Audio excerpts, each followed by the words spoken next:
Hello. Well, it's been an evening. We are starting kind of late this evening. Um, I decided to take a more relaxation approach today because we are a few days away from election, and I would like to know exactly who are you voting for? And the reason why I'm asking who are you voting for is because by now you should have a made up mind. And what I mean by that is either you're going to vote for the Republican Party or you're going to vote for the Democratic Party.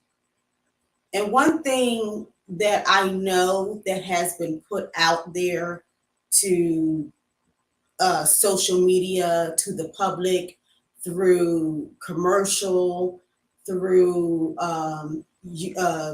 Facebook, Instagram. There's been a lot of things being said about both parties.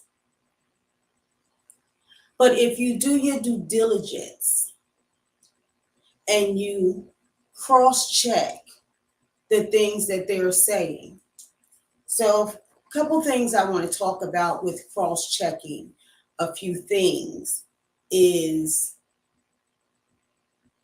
Donald Trump. He's a Republican Party, and everything that's been said about him can be fact checked, which is true. This is something we all know. And the few things that I have seen that has came across was, is Donald Trump a racist? That was one thing that I saw.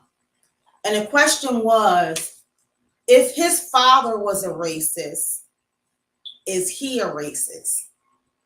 Well, let's take a look at this. Look at his track record. What have he called the black race? We have been monkeys, gorillas. Um, we are people who, we're the only ones that commit crime. We are the people who rape their women. We're taking their jobs. So that right there should not even be a question, whether or not if he is racist. The question should be, how racist is he? Because you're not going to sit there and tell me that, oh, I like African Americans, or I like Latinos, or I like Mexicans, Asians. Because at the end of the day, we are all the minorities. Okay, but it seems like he has a big thing for the black people, the Jamaican people, the Haitian people. You know, we are the darker skin of the minority people. So when he's addressing you, and some Mexicans are just as dark as we are, but when he's addressing you as the gorilla, the monkey, believe me, he means what he says. That's one part of it. And then we want to talk about the fondling of women, what he really thinks of women. Now, he's already been charged and convicted, and I don't think I need to go into how many counts. How many counts? I mean, how many counts of felonies he has? It's been all over the news, and y'all are following him. So y'all know exactly how many felonies this man has. Now, what I would like to do is state to you the fact that with him having all these felonies for women, you already see he has no respect for a woman. Period. He has none. No respect. So I can't see how a woman would outright think that he would be the best suitable person to be in office. Because not only has he shown he's a racist, but he has also shown that he's a bigot. You know, if you want to look at someone who really has that bigot attitude, is what I'm going to call it, and thinks women are less than men, or basically just less than himself, to be able to think they think it's okay to grope them, to touch them inappropriately. I don't think so. I don't think so. I don't think that is cute. I don't think that that is actually something that any woman would like. So when I sit there and I say, me as a female and me having a daughter and granddaughters that are of age, that are 21, 22, for those that have daughters that are grown or teenagers or mature adults that think that this man would make a good example for the United States, just take a look at the things he says about women. So to me, it's like he have no respect of person far as women. So take a look at that. I'm not going to sit here and try to convince you anymore, try to show you the facts, try to show you the things that this man is truly about, the dirt that he's going to do for the Heritage Foundation based on Project 2025. I'm not going to sit there and try to give you this information again with only a few days away from the election, because I'm quite sure you should have done your due diligence by now. This Project 2025 is real. It's not a joke. It is not a joke, people. And I feel like anybody that wants to vote for Trump agrees with all his tactics, everything he's trying to do. Let's talk about the police. He's planning on giving the police immunity. That will be immunity to kill us. Now, I've told y'all this before. To kill us. They already feel threatened when they see a black man. And God forbid, don't be a substantial size black man. Because you being a substantial size black man automatically makes you a threat. Now, my boys, my husband, they're not real tall men, but still they are men of color. And that's what they see. They see us as a threat. Not that, okay, we may be a man, a man or woman or female of standards or male of standards. They don't see that when they take a look at us. They just see black people, threat. So I was watching the other day as they did a men's summit, a black men's summit. And they talked about this, how black men are worried. And it is not just black men, even black women. You know, we have to worry about our protection now, because if he gets in office, then everything that he said that was coming to pass, you can bet your bottom dollar it's coming to pass. And we worried about the cost in food, the cost in the economy. Trump had, this is all Trump's doing. This was all something that was done in the making. Had he not, and I mean, had he not screwed up COVID, I guarantee you that the cost of eggs wouldn't be so high, the cost of milk wouldn't be so high. You know, these prices would not have skyrocketed. But once again, he underestimated COVID. Okay, he underestimated COVID. And this is why we're in a situation that we're in.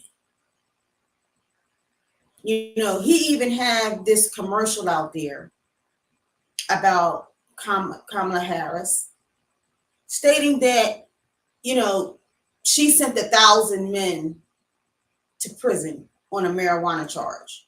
Once again, you have to look at the lies. You got to look behind the scenes of what is being done. Their job is to discredit because they don't think you're going to fact check. Well, it wasn't 1,000 men that she sent to jail. There was 45 men that she sent to jail. And those 45 men were not all Black men. They were multiple races. So once again, we must fact check. Do the facts, read the facts, and just don't go by what you see on TV.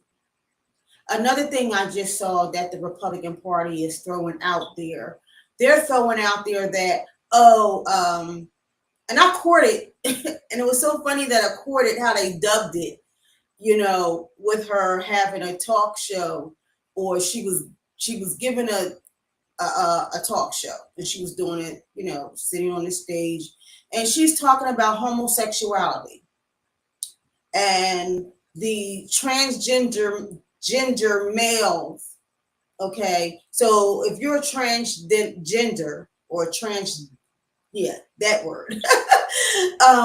So for transgender women and men, you know, they dubbed her in saying that, oh, well, we're going to take the taxpayers' dollars and allow them to have the sex change that they want.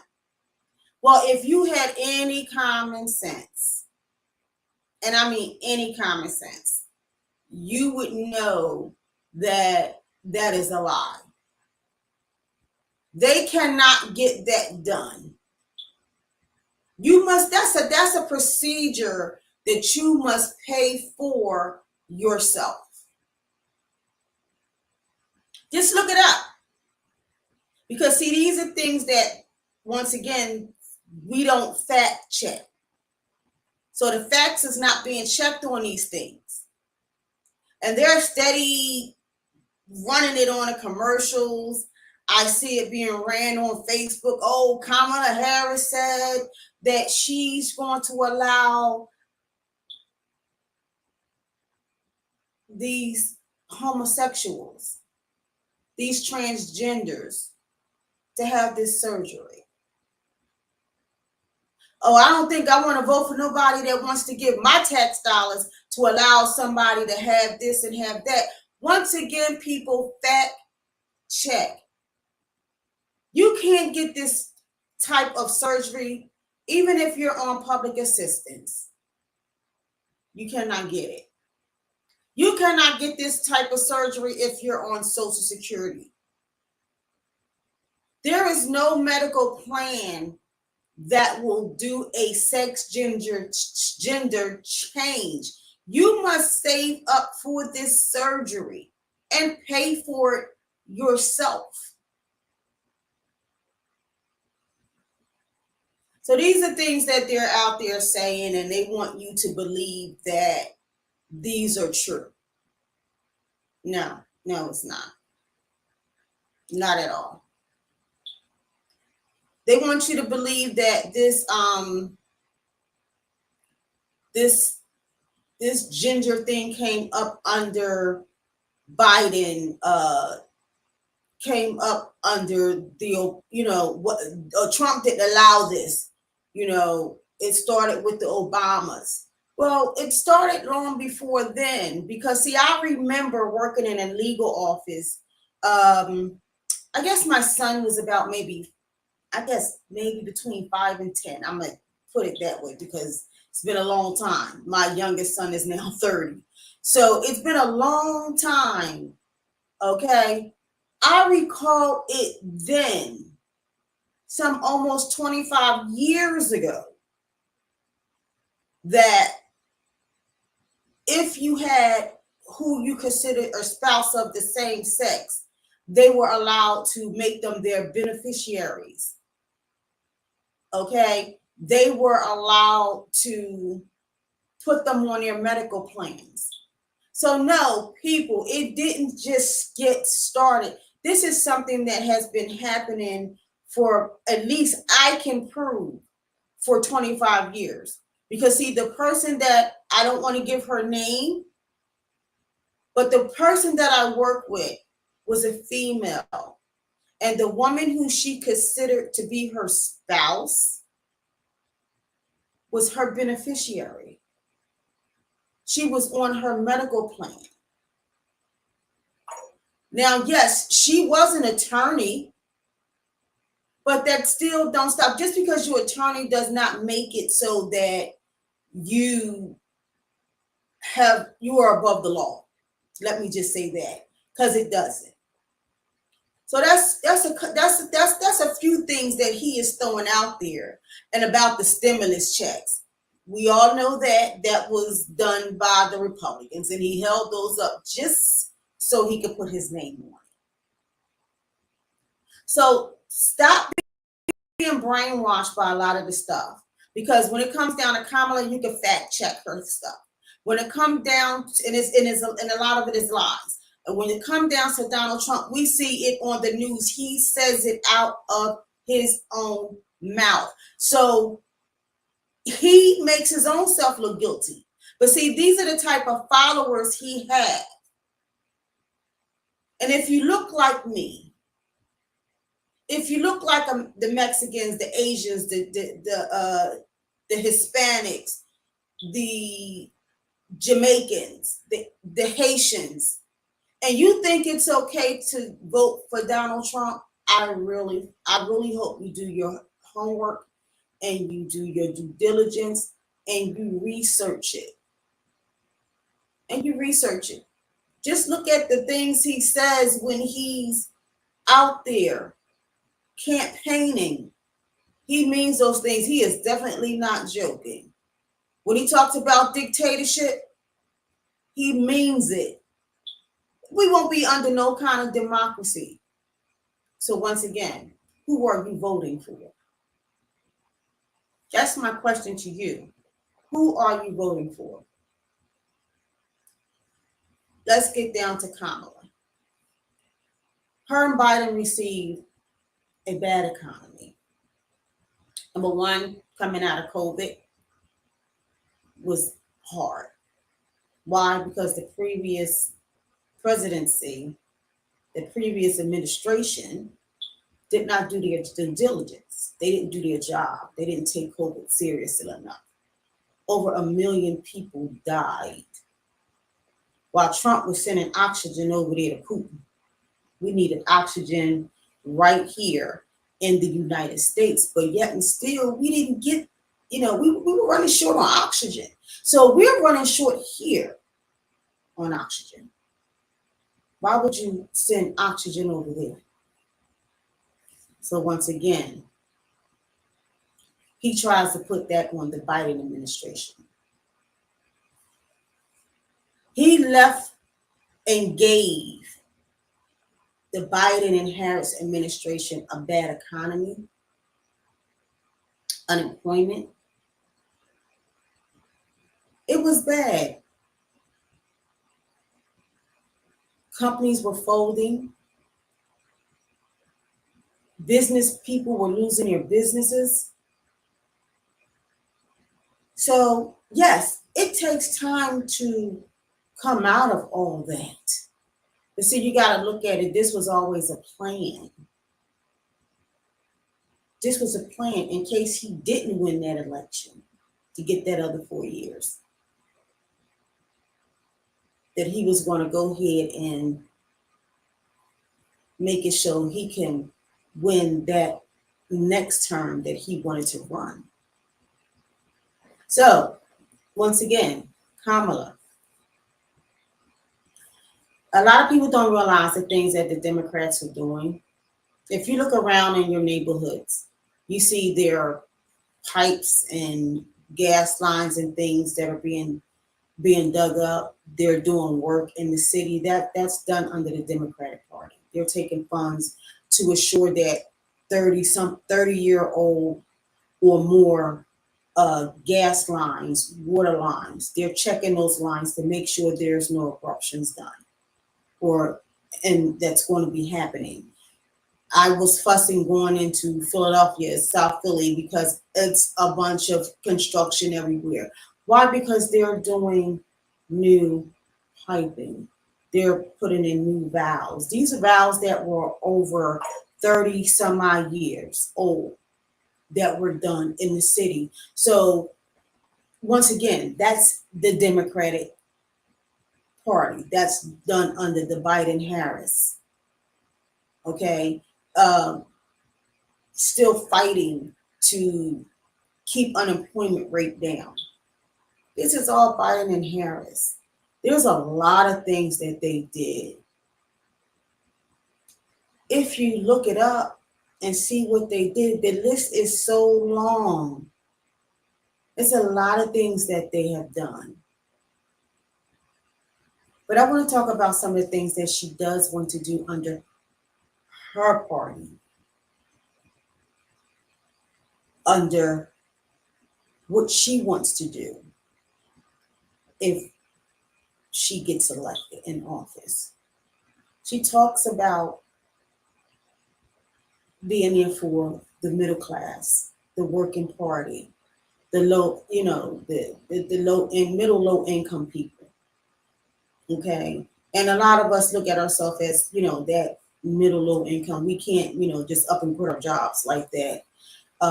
Or some of us can't live in a one income household. So she's got plans to try to teach you how to build generational wealth.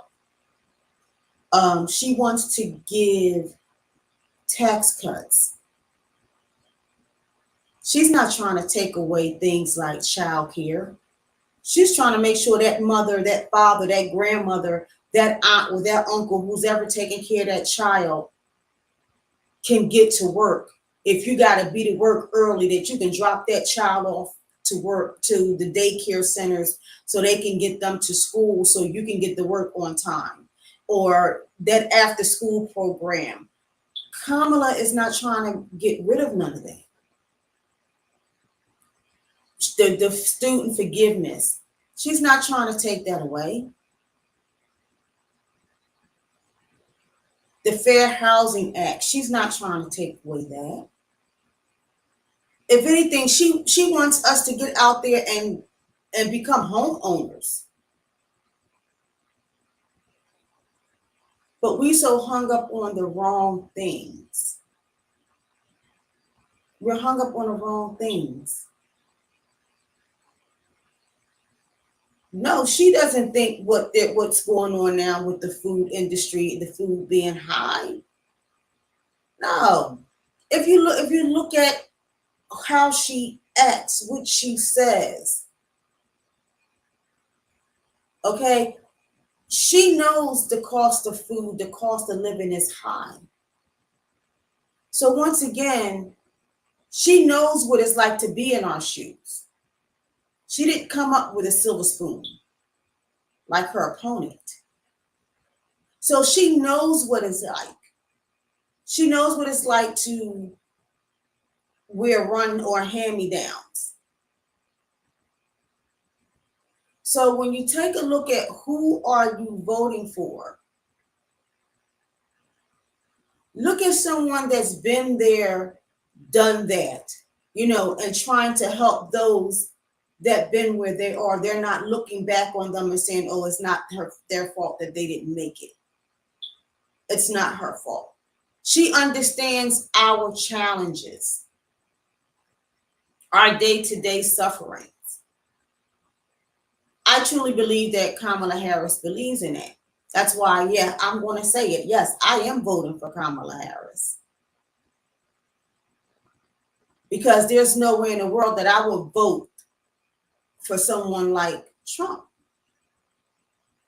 because of the things he says out of his mouth, and especially because of Project 2025, which he can deny all he wants to.